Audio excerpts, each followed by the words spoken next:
እግዚአብሔር ሆይ እንዴት ጥበብን በጠየቁ ዘመን ጭራሽ እንደ ሞኝ ሰው እንደተላላሰው ያለኝን ነገር ሁሉ እንዴት አጣሁኝ ብሎ በጣም በሚያሳዝን ሁኔታ እግዚአብሔር ፊት ማጉረምረም ማልቀስ ጀመረ። አሁንም እሱን እግዚአብሔርን ቆይ ግድ የለም ትንሽ ጊዜ ኖር አለው።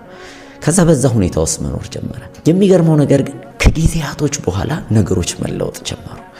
አስቀድሞ እግዚአብሔርን ሀብት ሰጠኝ ብሎ የጠየቀው ሰውዬ በጥቂት ወራቶች ውስጥ እጆቹ ስራ መልመድ ጀመሩ። በጣም ጠንካራ ሰራተኛ፣ ትጉ ታታሪ ሰራተኛ መሆን ጀመረ።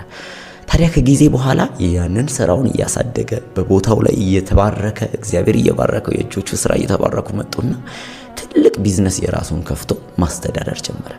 በኋላ ላይ ይሄ ሰው ተረዳና እግዚአብሔርን አመሰገነ። ለካ እግዚአብሔር ወይ ሀብት ስጠኝ ስለ ያንን ሀብትም መሸከም የምችልበትን ትከሻ ነው የሰጠኸኝ። እጆቹ ስራ ለመዱ።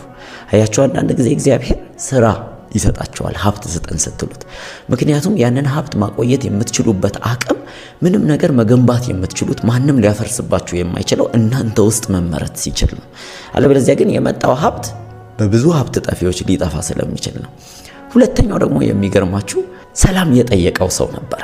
ይህም በብዙ ጊዜ ሂደት ውስጥ ቤተሰቦቹ ሁሉ ተለይተውት በነበረበት ወቅት ጓደኞቹ፣ ዘመዶቹ፣ ወዳጆቹ ሁሉ ከሱ ጋር የነበራቸው ነገር በሻከረበት ጊዜ ውስጥ ብቻውን ቁጭ ብሎ እግዚአብሔርን መፈለግ ጀመረ። ሁኔታዎች ሳይኖሩ፣ የሚቀበሉት ሳይኖሩ፣ የሚያደናንቁት ሳይኖሩ፣ አብረውት የሚኖሩ ሰዎች ሳይኖሩ ግን ውስጡ መረጋጋትና ሰላም ማግኘት ጀመረ። ከዛ በኋላ እነዛ ተመልሰው ጠፍተው ተጣልተውት የነበሩ ሰዎች መልሰው መደወል ጀመሩ። አሁንም ይሄ ልጅ አንድ ትልቅ ትምህርት ተማረ።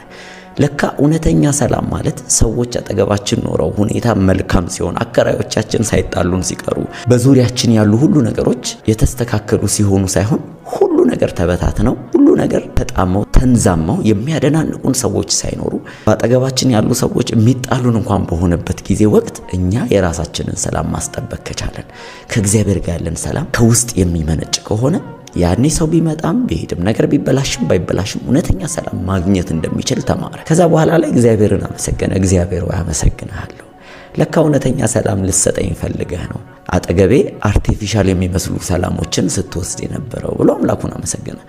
የሶስተኛው ደግሞ ጥበብ ጠይቆ ነገሮቹ የተበላሹበት ሰው ነው። ይህም ከብዙ ቆይታ ሂደት በኋላ ተበላሽቶ የነበረውን ስራውን መልሶ አከመው፣ እንደገና አደሰው፣ እንደገና አቆመው።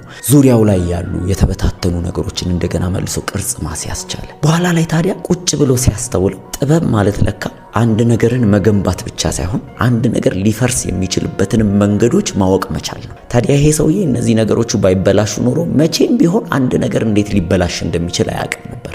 ከጊዜ በኋላ ግን በጣም ብዙ ሰዎች እሱ ያለፈበትን